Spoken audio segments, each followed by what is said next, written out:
Hello everyone, welcome to Vidya Urja, and today we are going to cover the third unit, historical and comparative approaches. Religion को लेकर के हमने सबसे पहले sociological approach को समझा, फिर हमने एंथ्रोपोलॉजिकल अप्रोच को समझा। अब हम हिस्टोरिकल या कंपेयर करते हुए अप्रोच को समझेंगे। ठीक है, तो हिस्टोरिकल अप्रोच के में क्या है कि हमने बहुत ज़्यादा ये डेफिनेशन लर्न किया रिलीजन की कि उसको इतना आसानी से डिफाइन नहीं किया जा सकता कि सिर्फ सोशलॉजिकल तरीके से करते हैं, अलग अलग वे से हम हर एक एंगल से उसको समझने की कोशिश करते हैं। The origin of religion, that is the time and period when it was originated, can not be defined precisely. We will study few definition of religion in this chapter. This was discovered from the painting. See, from prehistoric time, यानी कि अगर हम पहले के pre historic time को देखें तो हम ये पाते हैं कि हमने कुछ डिस्कवरीज की थी। जैसे पेंटिंग्स मिली थी, कुछ केव्स में पेंटिंग्स बनी हुई थी, कुछ जो है वो सीन्स थे हंटिंग के, उसमें एनिमल फिगर्स थे। तो वो जो हंटिंग के सीन्स थे वो कहीं ना कहीं कुछ किसी ना किसी रिचुअल को भी शो कर रहे थे। तो उससे हमने थोड़ा सा एविडेंस निकाला कि हाँ, यहाँ पे कुछ ना कुछ उस टाइम पे भी, हिस्टोरिकल टाइम पे भी रिलीजन का वजूद था। ठीक है, वो पेंटिंग से पता चला। इसके अलावा the painting represent symbolism, the abstract thinking in human being shows that existing of religion was present the early human beings. तो उस टाइम पे भी जो है ये सब चीज़ें क्या शो कर रही हैं कि रिलीजन प्रेजेंट था। अर्लीस्ट एविडेंसेस एंड फॉर्म, सबसे पहले अर्लीस्ट एविडेंसेस क्या मिले थे तो हम देख सकते हैं कि मोहनजोदारो और हड़प्पा में हमको एक वुमेन मिली थी जिसका पेंटिंग थी केव में, जो दिखाया था वो प्रेग्नेंट है। इससे क्या पता चलता है कि वुमेन के अंदर एक कैपेसिटी है लाइफ को प्रोड्यूस करने की, अनलाइक मैन। तो इससे क्या पता चल रहा है कि वो लाइफ को प्रोड्यूस कर रहे हैं। मतलब अगर लाइफ को प्रोड्यूस किया जा सकता है, इट मीन्स कहीं ना कहीं सोल है और आफ्टर लाइफ भी है, डेथ भी है। क्यों डेथ है? डेथ का भी अगर आप देखो तो हमको एविडेंस मिला है कि मेगालिथ्स होते थे। मेगालिथ्स मतलब कि क्या करते थे वो लोग, वहाँ जहाँ पे किसी का डेथ होती थी वहीं पे उससे रिलेटेड इंसान के ऑब्जेक्ट्स, उसका कुत्ता, वहाँ पे वो गाड़ देते थे और एक पत्थर रख देते थे। ठीक है, उसे मेगालिथ्स बोलते। तो बरीड पर्सन मिले उनके कुछ ऑब्जेक्ट्स के साथ। इसका मतलब क्या है कि वो बिलीव करते थे कि वो पर्सन मरने के बाद भी उन चीज़ों को इस्तेमाल करेगा। इट मीन्स आफ्टर लाइफ है। ठीक है, तो ये अर्लीस्ट एविडेंसेस मिल रहे थे। इसके अलावा origin of religion or belief in ritualistic ceremony can be derived from burial sites and wrong paintings। obviously rituals वगैरह का हम evidences मिल सकते हैं। इसके अलावा कोई एकदम फिक्स एविडेंस नहीं था ये एग्जैक्टली प्रूफ करने के लिए कि ओरिजिन क्या था रिलीजन का, क्योंकि कोई किसी अलग अलग फॉर्म में वर्शिप कर रहा है तो एग्जैक्ट तो नहीं बता सकते, बट हाँ रिलीजन एग्जिस्ट करता था ये कह सकते हैं। ठीक है, जैसे द हिंदूज जो है वो in India worship nature in every form. Nature को हर तरीके की फॉर्म, नेचर, प्लांट्स, एनिमल्स, इन सबको हर तरीके की फॉर्म में हिंदूज वर्शिप करते हैं। नागा जो है वो स्टोन वर्शिपिंग में बिलीव करते हैं। वो स्टोन को बिल्कुल उसी तरह मानते हैं जैसे कि एक ह्यूमन बीइंग को माना जाता है। तो और वैसे ही हमारे यहाँ देवी देवताओं को एक ह्यूमन बीइंग की तरह, एक क्रिएचर की तरह ट्रीट किया जाता है। तो ये कुछ तरह के जो अर्लीस्ट एविडेंसेस हमको मिले थे। अच्छा, द गॉड किंग्स, अभी हम गॉड किंग समझेंगे। गॉड किंग क्या है? तो जो फ्रेजर थे उन्होंने कहा था कि जो अर्ली रूलर्स थे उनको, जो प्रीस्टली किंग्स थे, जो Egyptian pharaohs were treated as gods. आपने अगर देखा होगा कि इजिप्ट की हिस्ट्री में या ग्रीस गॉड्स हुआ करते थे, तो ये सब क्या थे? ये जो किंगडम के राजा महाराजा हुआ करते थे ना, इनको ही वो जो है वो भगवान का ओहदा दे दिया करते थे। तो the priest also carried the little title of king in Rome. Even जो प्रीस्ट हैं, priest whatever you call, priest जो हैं किंग उन रोम के और ग्रीस के, उनको भी जो है वो उसी भगवान का दर्जा दिया जाता था। मतलब कि जो संत होता था, जो महंत होता था, मंदिर का महंत, और या मंदिर का महंत कह लीजिए, मौलाना कह लीजिए, मतलब जो भी, और क्रिश्चियन में प्रीस्ट कहा जाता है। तो वो जो प्रीस्ट हुआ करते थे, इवन जो राजा हुआ करते थे, ये दोनों ही कहीं ना कहीं उस ओहदे पे थे कि उनको भगवान माना जाता था। क्यों उन्हें भगवान माना जाता था? क्यों माना जाता था कि उन पर सुपरनेचुरल पावर है? ऐसा क्यों माना जाता था कि वो धरती को फर्टिलाइज कर रहे हैं? क्योंकि वो वेलफेयर में काम किया करते थे, लोगों को प्रॉस्पेरिटी में हेल्प करते थे। वो वही उन्हीं के हाथों में सब कुछ था। इकोनॉमिक कंडीशन से लेकर के पूरा राज व्यवस्था उन्हीं के हाथों में थी। तो वो बिलीव करते थे कि उनका राजा ही उनका भगवान है, because the body of the king. और उसके अलावा जो बॉडी थी किंग की वो सेक्रेड मानी जाती थी, ठीक है, इमोर्टल मानी जाती थी। उसके द्वारा काम किए गए जो गलत काम भी, इमोरल एक्ट्स भी होते थे ना, उनको भी सही मान लिया जाता था, उनको भी कोई ब्लेम नहीं करता था। सही नहीं माना जाएगा लेकिन कोई ब्लेम नहीं करता था कि वो भगवान का किया हुआ काम है, ठीक है। और उनकी बॉडी को सैक्रेड माना जाता था। इवन इंडिया में भी ब्राह्मण और किंग्स की, ब्राह्मण और क्षत्रिय की जगह सबसे हाईएस्ट रैंक हुआ करती थी, ठीक है। और उनको जो किंग था उसको सबसे ज़्यादा मतलब इसी चीज़ का मतलब मिला था कि वो सेकुलर पावर होल्डर है, मतलब वो सबकी सारी पावर, सारी चीज़ें उसी के अंदर वेस्टेड है। और जो प्रीस्ट है वो सैक्रेड चीज़ों पे कंट्रोल करेगा, मतलब जितनी भी डिवाइनली होली रिलीजियस थिंग है वो प्रीस्ट देखता था, और जितनी भी अर्थव्यवस्था, राज व्यवस्था और सेकुलर चीज़ें थी और ऊपर की जितनी भी चीज़ें थी वो सारा किंग के हाथों में था। तो Brahmin were considered more powerful by the sacrifices. Even राजा भी ब्राह्मण के सामने झुकता था, क्योंकि ब्राह्मण ही था जो राजा के सेक्रीफाइसेस कराया करता था। देखिए सेक्रीफाइसेस हम आगे भी पढ़ेंगे। सेक्रीफाइस जब वर्ड हम यूज़ करते हैं तो सेक्रीफाइस का मतलब सिर्फ ये नहीं होता है animal sacrifice.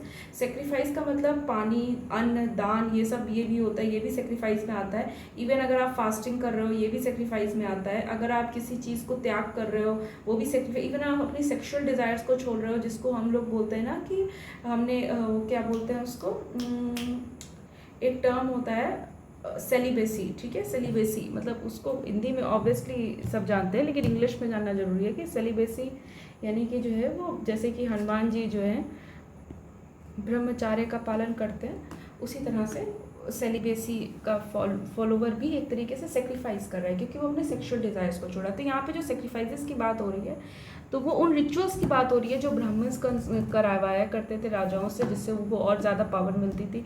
Bye their power destruction, by bringing variation in rituals में वेरिएशन ला करके। तो ब्राह्मण्स की भी पोजीशन काफ़ी ऊपर थी।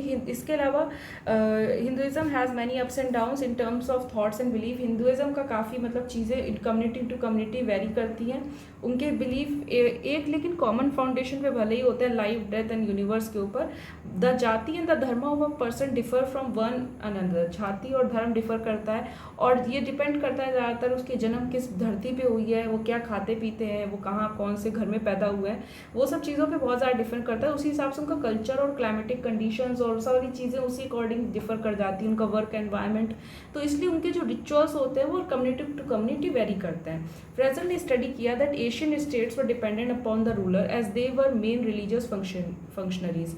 तो उन्होंने देखा जो एशियन स्टेट्स थे वो ज़्यादातर रूलर पे ही डिपेंडेंट रहते थे, क्योंकि वही सारे रिलीजियस फंक्शंस मतलब करवाया करता था, बैठते वही थे।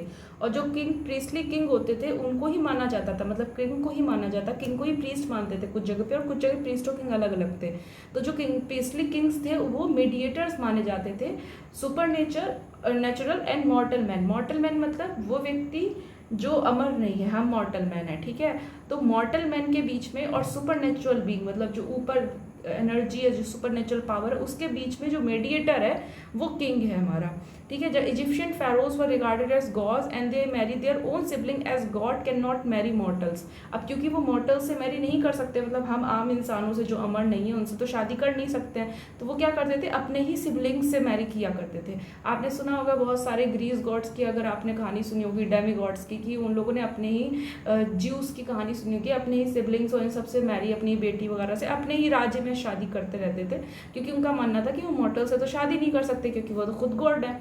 तो ये चलता था। इसके बाद Rome and Athens also please carry the title of the king. Rome and Athens में भी है। The emperor of China and the king of Madagascar were all regarded as the priest and were offered public sacrifices and conducted state rituals. अब जैसे emperor of China आप देख सकते हैं, China का जो एम्परर है या फिर कोरिया का जो एम्परर है, इन सबको गॉड की तरह ट्रीट किया जाता है और उनके लिए लोग पब्लिक सेक्रीफाइसेस करती है, पब्लिक जो है वो उनके लिए बहुत सारे त्याग करती है, उन्हें भगवान मानती है। तो लेकिन अगर तब क्या, जब अगर राजा बीमार पड़ जाए तो ये माना जाता है अगर राजा बीमार पड़ जाता है और अपनी वो एफिशिएंसी लॉस्ट कर देता है कंट्री को रन करने की, इट मीन्स कि उसने अपना मन खो दिया। मन क्या है, मन एक पूरा प्रॉपर, आपने पीछे वाले उसमें पढ़ा था कि किस तरह से मन एक फॉर्म ऑफ एनर्जी है जिसको हम गैदर करते हैं अपने अंदर कंट्रोल करके, तो वो चीज़ों खो रहा है इसका मतलब। तो ये this is all about this thing. Now we are going to study about cosmologies and world view.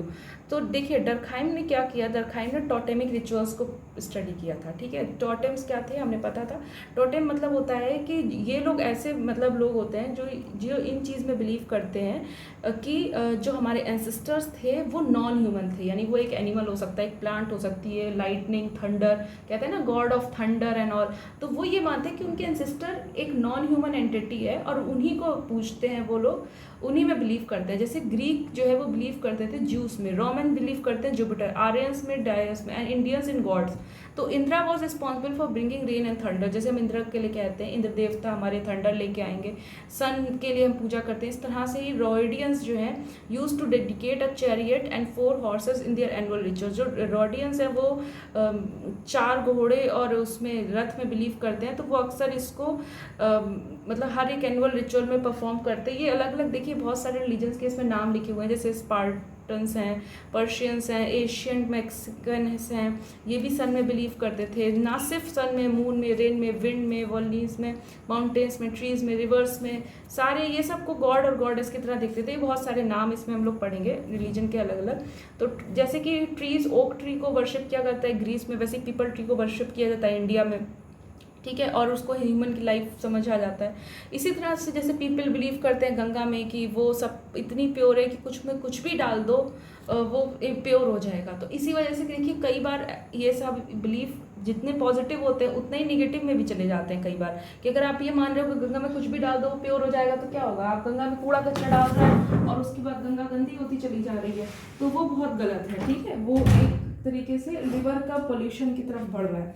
इसके अलावा यहाँ पे एक लाइन लिखी हुई है, Hindus throw leave garlands and even the dead bodies in the river. इससे मेरा थोड़ा कॉन्फ्लिक्ट है इस लाइन से, क्योंकि लीव्स और गार्लैंड्स खुद उसका एनवायरनमेंट का हिस्सा है, और पानी पे पत्तियाँ गिरना और फूल गिरना कभी भी जो है वो मतलब एनवायरनमेंट के लिए हार्मफुल नहीं होता है। हाँ, डेड बॉडीज़ के जो डेड रिमेन्स होते हैं वो उसमें थोड़ा सा कार्बन होता है, ऑब्वियसली कार्बन होता है, तो वो कई हद तक कह सकते हैं कि वो पोल्यूशन का कारण, लेकिन वो इतना बड़ा पोल्यूशन का कारण नहीं है, ठीक है। हम डेड बॉडीज़ डायरेक्टली नहीं थ्रो करते हैं, हम बर्न करके थ्रो करते हैं, पहली चीज़। और दूसरा ये डायरेक्टली कहना गलत है, लेकिन हाँ जो कूड़ा करकट, अगर मान लीजिए आप गार्लैंड और पत्तियों को आप पॉलीथीन में बांध के फेंक रहे हैं नदी में, तो वो कचरा है, ठीक है। तो वो ऑब्वियसली वो कचरा है, जो पॉलीथीन है वो कचरा है, तो वो नहीं करना चाहिए। लेकिन लीव और गार्लैंड का यहाँ पे थोड़ा पॉइंट मेरे लिए कॉन्फ्लिक्टिंग है, लेकिन हाँ क्योंकि हम सोशलॉजी पढ़ रहे हैं तो हम उसको उस लेवल से नहीं देखेंगे। लेकिन people in different countries read the sign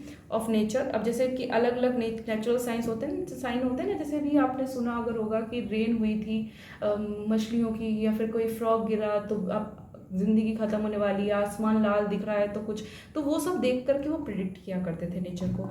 science are understood only by those people who are brought up in a culture that believe in those science. और इन साइंस को भी कौन समझ पाता था, जो उस कल्चर में बड़ा है। अब अगर हम लोग, हमारा जो जनरेशन है, हमारी जनरेशन इस चीज़ में बिलीव नहीं करेगी कि अगर आसमान से मेढक गिर रहे हैं तो दुनिया खत्म होने वाली है, हमारी जनरेशन उसके बारे में प्रॉपर साइंटिफिक तरीके से देखने की कोशिश करेगी, तो उसमें कौन बिलीव करेगा, वो जो उस कल्चर में बॉट अप हुआ हो, ठीक है। इसके बाद नेक्स्ट टॉपिक है, ये काफ़ी सही टॉपिक है, सोल एंड सेक्रीफाइस का।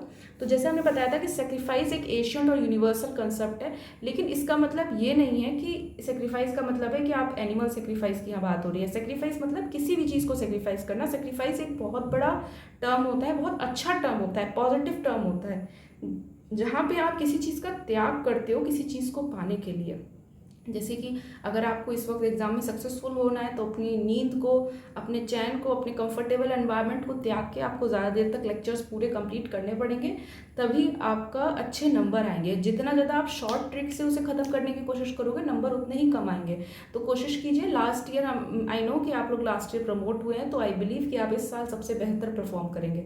तो सेक्रीफाइस एक एशियन और यूनिवर्सल कंसेप्ट है, लेकिन जैसे जैसे वक्त बदल रहा है, लोगों का सेक्रीफाइस के प्रति जो है वो मतलब ख़त्म हो रहा है, एटीट्यूड ख़त्म, चेंज हो रहा है, वो उतना उस चीज़ को नहीं मानते हैं। जैसे कि इसीलिए क्या हुआ कि देखिए, अगर आप ध्यान से देखेंगे तो इसीलिए जब पूरी तरह से सेक्रीफाइस का मीनिंग खत्म होने लगा था, तब कृष्ण और बुद्धा का जन्म हुआ, जिन्होंने बताया कि सेक्रीफाइस का सही मतलब क्या है और गलत तरीके से सेक्रीफाइस करना क्यों गलत है, सिन ऑफ फॉल्स सेक्रीफाइस। क्योंकि कई बार ऐसा होता है ना कि हम इसको गलत तरीके से ले लेते हैं, या बीच में लोग अपने सेल्फिश मोटिव के लिए उसको बदल देते हैं। तो ignorance and mental lethargy produce credulity and superstition. अगर आप आपका दिमाग सोचना नहीं चाहता, आपको जिसने जो बता दिया वो आप कर रहे हो, और आपका इग्नोरेंस, आपको कोई समझा रहा है कि ये गलत है, आप ध्यान नहीं दे रहे हो, तो वो फाइनली क्या होता है कि वो सुपरस्टिशन की तरफ आप बढ़ने लगते हो। जो भी जिसने जैसे रिचुअल करा दिया वैसे आप रिचुअल परफॉर्म कर देते हो। बट ऐसे पहले नहीं था, पहले रिचुअल्स के प्रॉपर प्रोसीजर हुआ करते थे। वक्त के साथ रिचुअल बहुत ही मतलब कहना चाहिए कि अब वो अनएडल्टेड नहीं रह गए हैं, उसमें भी मिलावट हो गई है, ठीक है, अडल्ट्रेड हो गए हैं, उसमें भी मिलावट हो गई है, लोगों ने अपने व्यूज़ उसमें घुसेड़ दिए हैं। तो जो ओरिजिनलिटी ऑफ रिलीजन है वो रह गया है। जैसे कि वो कहते थे ना, गो बैक टू वेदास, तो वो गो बैक टू वेदास इसीलिए कहते थे क्योंकि जो बीच वाले आ गए ना प्रीस्ट, उन लोगों ने सारी चीज़ें खराब कर दी। जो ओरिजिन था वो बहुत ही अच्छा और बहुत ही स्ट्रॉन्ग था, लेकिन धीरे धीरे चीज़ें काफ़ी खराब हो गई। तो in a religious philosophy we are taught that at the very dawn of manifestation, Ishwar और अहुजरा मजदा और whatever name deity is given through an act of sacrifice create the whole universe. ये कहा जाता है कि ईश्वर ने खुद बहुत बड़ा सेक्रीफाइस किया था, उसके बाद इस दुनिया का जन्म हुआ है। The great attribute of compassion mercy brings from this aspect of sacrifice. ये उनकी मर्सी थी कि उन्होंने जो है इंसान को बनाया, और इससे कहते हैं कि man is made in the image of God. कहीं ना कहीं मैन एक इमेज है गॉड की, और वो भगवान ने बहुत सेक्रीफाइस करने के बाद बनाया है। Out of boundless mercy God gave man his own divine attributes. खुद के उन्होंने एट्रीब्यूट्स, अपनी क्वालिटीज़, अपनी सारी करेक्टरिस्टिक्स इंसान को दी है। दिस टीचिंग, इसको अगर अच्छे से समझा जाए तो एक बेसिकली ये कहना चाहता है, really conveys a sublime truth, the identity of all souls with the universal self. जितनी भी सोल्स इस वक्त प्रेजेंट हैं दुनिया में, उनका एक यूनिवर्सल सेल्फ है, उनकी एक अपनी आइडेंटिटी है। और जब इंसान उस आइडेंटिटी को पहचान जाता है ना कि उसका मोटिव क्या है, उसका कर्तव्य क्या है, उस दुनिया में क्यों आता है, रिकॉग्नाइज एंड एक्सपीरियंस और समझ जाता है उसका मिशन क्या है, तब वो अपने मिशन को कंप्लीट करता है और इवॉल्व होता है और वो आगे बढ़ता है लाइफ में। तो यहाँ पे वो यही कहना चाहते हैं कि इंसान को गलत तरीके से सेक्रीफाइस की तरफ नहीं बढ़ना चाहिए, सही तरीके से, सही रिचुअल को सही तरीके से इंसान को अपने यूनिवर्सल सेल्फ को, यानी खुद को समझना बहुत ज़रूरी है। जब वो खुद को समझ जाता है कि उसका इस यूनिवर्स में एक्चुअली वर्क क्या है, तब वो आगे सही से बढ़ पाता है। तो by sacrificing himself for the good of others, दूसरों के अच्छे के लिए सेक्रीफाइस करना, इससे वो एक तरीके से डिवाइन हो रहा है, डिविनिटी को मैनिफेस्ट कर रहा है। और इस तरह से ऐसा कई बार ऐसा हुआ कि लोगों को ये बात समझ में नहीं आई एक्चुअल सेक्रीफाइस क्या है। तो ये बोला जाता है कि बहुत सारे सेजेस और ओल्ड जो है वो इनकारनेशन, मतलब धरती पर अलग अलग रूप में अवतार लेते रहते हैं, टीचर्स और रूलर्स के फॉर्म में, और वो बताते हैं कि प्योरिटी और नॉलेज एक्चुअल क्या है, और उन्हीं की डायरेक्ट गाइडेंस में लोग जो है वो वाइज रूलर और एनलाइटेंड टीचर्स बनते हैं। तो बेसिकली ये कह रहे हैं कि सही सेक्रीफाइस को समझाने के लिए अलग लोग उन्होंने जन्म लिया। ये सब हम क्यों पढ़ रहे हैं, ये सब क्या है, ये सब एक्चुअली ये है, ये सब हम समझ रहे हैं हिस्ट्री कौन सी, जो प्रेजेंट है वेद में, पुराण में, ठीक है, बाइबल में, गीता में, अलग अलग जगह पे, कुरान में। तो ये हम उन्हीं चीज़ों को समझ रहे हैं कि उसमें क्या, उसका जिस्ट क्या था। तो इसका जिस्ट ये था कि ये अलग अलग लोग आए बीच में, और इन्होंने जो है, जैसे कि मोहम्मद प्रॉफिट आए, उन्होंने समझाया कुछ, बुद्ध आए, उन्होंने समझाया कुछ। तो वो गाइडेंस बीच बीच पे प्रोवाइड करते हैं जब इंसान गलत तरीके से सेक्रीफाइसेस शुरू करता है अपने सेल्फिशनेस के लिए। सही सेक्रीफाइस का मीनिंग क्या होता है उन्होंने आके हमें समझाया। तो these divine instructors to retire, इसके बाद कुछ टाइम बाद जब साइकिल पूरी हो जाती है इनकी, ये रिटायर होकर चले जाते हैं। People find themselves with injection left behind for them to attend to. इसके बाद पीपल के पास जो वो छोड़ के गए हैं उन्हीं के साथ उन्हें आगे बढ़ना पड़ता है। The heritage of the divine ruler and teacher is twofold. अब यहाँ पे समझेंगे कि जो रूलर और टीचर जो समझा के गए वो दो तरीके का है। क्या दो उसके पहलू है। First, there is the actual teaching for every man and women to study and apply the exoteric teaching of philosophy and of ethics. एक तो एक्चुअल टीचिंग है हर एक इंसान है, हर एक इस औरत के लिए, जिसको उन्हें अपनी फिलॉसफी में, अपने एथिक्स में, अपने मॉरल्स में डालना चाहिए और अप्लाई करना चाहिए लाइफ में। Secondly, there are also left behind esoteric और occult instruction for genuine priest. और जो सच में सही प्रीस्ट हैं, जो कि सच में ये परफॉर्म करते हैं, उनके लिए अकल्ट प्रैक्टिसेस आप समझते होंगे या नहीं, I don't know. Occult practices apart from religion होती हैं, ठीक है, जैसे कि काला जादू और ये सब सुपरस्टिशन टाइप के बिलीफ या मैजिक कह सकते हैं। तो ये मैजिक वाली प्रैक्टिसेस जो है वो छोड़ के गए दूसरे पहलू में, जहाँ पे उन्होंने कहा कि ये उनके लिए जो एक्चुअल प्रीस्ट है, जो सच में सही से रिचुअल करना जानते हैं। तो जो सही से रिचुअल करना जानते हैं ये उनके लिए है, और वो इसको परफॉर्म करें। सो तो दो फोल्ड ऑफ रिलीजन जो है वो मतलब है, डिवाइन रूलर और टीचर्स के दो फोल्ड थे। एक वो थे जो टीचिंग सच में देके जाते थे, अच्छा क्या है बुरा क्या है मॉरल टीचिंग्स, और दूसरे जो एकॉर्ड प्रैक्टिसेस की तरीका समझा के गए ताकि ट्रू मैजिक वो कर सकें, जैसे कि यज्ञ कैसे करने, यज्ञ कैसे करने, यज्ञ सो फोर्थ। और ये जो सारी ड्रामेटाइज चीज़ें थी, इन सबको बहुत ही तरीके से, बहुत ही प्रॉपर जनरल प्रिंसिपल के फॉर्म में, नॉलेज के फॉर्म में उनको समझाया गया था। इसीलिए तो रिचुअल्स, वेदास भी क्या है, रिचुअल्स परफॉर्म करने का एक प्रॉपर वे है कि इसको ऐसे इसको ऐसे, तो वो बहुत ही मतलब एक तरीके से कहना चाहिए कि वो एक्चुअली अथॉरिटेटिव वे है, वो एक्चुअली वे है, जो ओरिजिनेटिव वे है वही है, जिसकी वजह से आगे चीज़ें करनी चाहिए। लेकिन लोगों ने उसको अपने अकॉर्डिंग मोल्ड कर लिया। We now come to a third epoch. अब हम दूसरे उसको देखें तो during which mental laziness produces moral flabbiness, हमारे दिमाग में बहुत ही आलस आ गया, हम इतना लंबा लंबा कार्य करना नहीं चाहते हैं, जिसकी वजह से हमने सुपरस्टिशन, क्रेडिबिलिटी, ऑब्वियसली इन सब चीज़ों को जन्म दिया है। हम चीज़ों को जल्दी से जल्दी ख़त्म करना चाहते हैं, और पीपल के अंदर जो है वो करप्शन आ गया है, जिस वजह से उनकी नॉलेज भी जा रही है, उनकी मोरालिटी खो रही है, और एवल सेक्रीफाइसेस की तरफ लोग बढ़ रहे हैं, जैसे कि practices of grey and black magic arises, ये सब। तो knowledge is not all together gone, पूरी तरह से गई नहीं है, लेकिन कहीं ना कहीं वो खो गई है ग्रीड और सेल्फिशनेस के बीच में, ठीक है। इसीलिए लोग फिर इमाल प्रैक्टिसेस जैसे एनिमल सेक्रीफाइस की तरफ बढ़ गए, और उनको लगा इससे लोगों को हम खुश कर पाएंगे। एक चौथा पीरियड भी आया इसके बाद, ये तो थर्ड पीरियड हो गया, पहले दो फोल्ड तो वो हो गए, फिर तीसरे पीरियड में इंसान करप्ट हो गया, और चौथा पीरियड आया जिसमें उन्होंने सेरेमनी जो है वो एकदम फ्रेगमेंट्स में रह गई है। जैसे अगर आज देखें कि आज क्या है, मॉस्क और चर्चेस में और टेम्पल्स में, सिनागोगस, ये भी कोई तरीके का एक मतलब डिवाइन प्लेस होती है पूजा करने की। Fragments of old ritual with interpolated corrupt views and wrong practices, यहाँ पे अब जो है वो चीज़ों को मॉडिफाई कर दिया गया है अब जो प्रेजेंट है। Sometimes we are asked why theosophy which believes in and teaches the wisdom of old sages rejects and even opposes rituals and ceremonies। जो थियोसॉफी है, एक तरीके साइंस जो है, ये बिलीव, ये मतलब ये लोग पूरी तरह से नेग्लेक्ट करते हैं आज के रिचुअल्स को। वो कहते हैं कि जो ओल्ड सेजेस करके गए थे वही सही था, पुराने लोगों वाला, अब ये बिल्कुल गलत हो रहा है। Present day rituals are neither complete nor unadulterated, पूरी तरह से मिलावटी हैं और बिल्कुल भी करेक्ट नहीं है आज के। Old religious rituals also old religious philosophy suffer from two defect, incompleteness and interpolation. तो वही यहाँ पे बोल रहे हैं कि इवन जो पुरानी रिलीजियस रिचुअल्स भी थे उसमें भी एक प्रॉब्लम थी, वो ये है कि एक तो वो इनकम्प्लीट थे और उसमें भी दो अलग अलग, हर व्यक्ति का अलग अलग व्यू था। तो आज के समय में इसीलिए लोगों ने, किसी ने कुछ घुसेड़ दिया, किसी ने कुछ घुसेड़ दिया, कहीं से भी कुछ भी ला के मिक्स कर दिया, और अब लोग उसको परफॉर्म कर रहे हैं। इसके आगे का कंसेप्ट हम लोग नेक्स्ट लेक्चर में समझेंगे। Thank you and have a nice day.